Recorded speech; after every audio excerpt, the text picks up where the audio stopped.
What's the time your pet completely embarrassed you? The time my dog made me apologize to a stranger for his gift. I love my dog, truly. But he has no shame, no boundaries, and absolutely no understanding of social situations.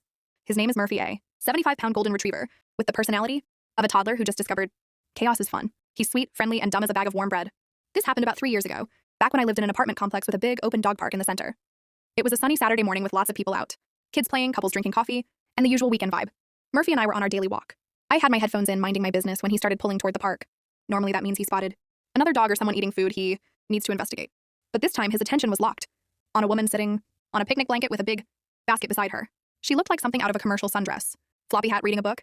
Totally unbothered. Before I could react, Murphy lunged. I yanked on his leash, but apparently he had suddenly developed the strength of 10 men. He tore out of my hand, bolted across the grass, and charged straight for her picnic like it was his divine calling.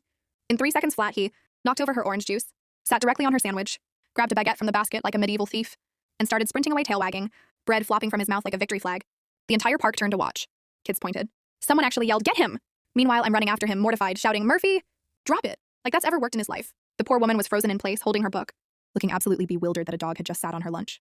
I finally caught up with him near the fountain, where he had decided to lay down and start eating the baguette. I managed to grab his collar and wrestle the now soggy bread out of his mouth. When I walked back to the woman, I was sweating, covered in grass stains, and holding what looked like a chewed-up relic from the French Revolution. I started apologizing profusely. "Oh my God, I'm so sorry, he never does this." A lie. He absolutely does this, and offered to pay for everything he destroyed. She just stared at Murphy, who was sitting proudly at my side, panting with his tongue out like, "You're welcome, ma'am." Then she started laughing, like full-on crying laughter.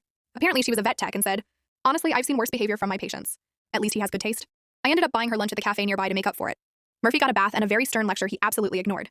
But now, every time we walk past that park, he perks up like, "Hey, remember my friend with the picnic?" And every time I just whisper, "Not today, Murphy. Not ever again."